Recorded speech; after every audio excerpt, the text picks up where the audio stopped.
రాజకీయాల్లో మరోసారి తెర వెనుక భారీ వ్యూహాలు నడుస్తున్నాయా? పాత సెంటిమెంట్లు కొత్త కోవర్ట్ ఆపరేషన్లతో గద్దెనెక్కేందుకు రీజనల్ పార్టీలు స్కెచ్ వేస్తున్నాయా? ఇప్పుడు ఇదే అంశం రెండు తెలుగు రాష్ట్రాల్లో హాట్ టాపిక్ గా మారింది. తెలంగాణ కాంగ్రెస్ లో వైసీపీ అధినేత వైఎస్ జగన్మోహన్ రెడ్డి కోవర్టులు ఉన్నారనే ప్రచారం ఒక్కసారిగా ఊపందుకుంది. మరోవైపు హైదరాబాద్ కు ఏపీ ముఖ్యమంత్రి చంద్రబాబు నాయుడు, డిప్యూటీ సీఎం పవన్ కళ్యాణ్ రాకూడదు అంటూ కొందరు చేస్తున్న వ్యాఖ్యలు సంచలనం సృష్టిస్తున్నాయి. తెలంగాణ ఉద్యమకారుల పేరుతో జర్నలిస్టులను రెచ్చగొట్టడం, మీడియాలో హడావిడి చేయడం వెనుక ఉన్న అసలు మాస్టర్ ప్లాన్ ఏంటి? ఇటు బీఆర్ఎస్ అటు వైసీపీ కలిసి ఆడుతున్న ఈ పొలిటికల్ గేమ్ ఏంటో ఈ రోజు వీడియోలో చూద్దాం.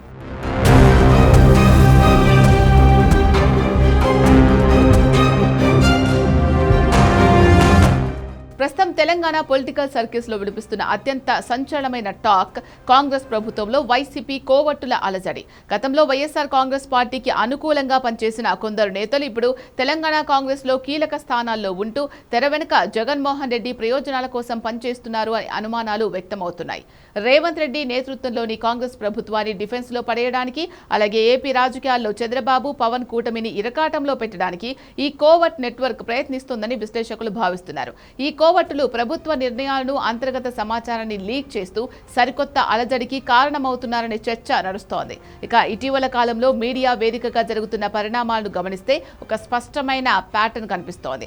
తెలంగాణ ఉద్యమకారుల పేరుతో కొందరు వ్యక్తులు అకస్మాత్తుగా తెరపైకి వస్తున్నారు. ముఖ్యంగా సోషల్ మీడియా, యూట్యూబ్ ఛానళ్లు మరియు మెయిన్ స్ట్రీమ్ మీడియాలో ఏపీ వారిని టార్గెట్ చేస్తూ వారిని రెచ్చగొట్టేలా వ్యాఖ్యలు చేస్తున్నారు. ప్రాంతీయ అసమానతలను, పాత గాయాలు మళ్లీ గుర్తు చేస్తూ మీడియాలో పెద్ద ఎత్తున హడావిడి చేయిస్తున్నారు. నిరుద్యోగ సమస్యలు లేదా స్థానిక అంశాల కంటే ఆంధ్ర తెలంగాణ అనే విభజన రేఖను మళ్లీ తెరపైకి తెచ్చేందుకే ఈ శక్తులు కావాలనే హైప్ క్రియేట్ చేస్తున్నాయనే ఆరోపణలు గట్టిగా వినిపిస్తున్నాయి. ఈ వ్యూహానికి బలం చేకూరుస్తూ భారత రాష్ట్ర సమితికి చెందిన కొందరు నేతలు చేస్తున్న వ్యాఖ్యలు కూడా హాట్ టాపిక్ గా మారాయి. హైదరాబాద్ నగరానికి ఏపీ సీఎం చంద్రబాబు నాయుడు, అలాగే జనసేన అధినేత పవన్ కళ్యాణ్ రాకూడదని, వారి రాజకీయాలు ఏపీకే పరిమితం కావాలని మాట్లాడుతున్నారు. తెలంగాణకు ఏపీ నేతలతో ఏం పని అంటూ పాత సెంటిమెంట్ ను మళ్లీ రగిల్చే ప్రయత్నం చేస్తున్నారు. అయితే హైదరాబాద్ గ్లోబల్ సిటీ అని, ఉమ్మడి రాజధాని కాలం ముగిసినప్పటికీ ఇక్కడ అందరికీ హక్కులు ఉంటాయని తెలిసినా బీఆర్ఎస్ నేతలు ఈ తరహా వ్యాఖ్యలు చేయడం వెనుక రాజకీయ లాభం ఉంది అనేది స్పష్టంగా అర్థమవుతోంది. కాంగ్రెస్ పాలన నుంచి ప్రజల దృష్టి మళ్లించడానికి కోల్పోయిన తమ రాజకీయ పునాదిని సెంటిమెంట్ ద్వారా తిరిగి పొందేందుకు బీఆర్ఎస్ ప్రయత్నిస్తోందని టాక్. అయితే ఈ మొత్తం ఎపిసోడ్ వెనుక వైసీపీకి ఉన్న లాభం ఏంటి అనేది ఇక్కడ అసలైన ట్విస్ట్.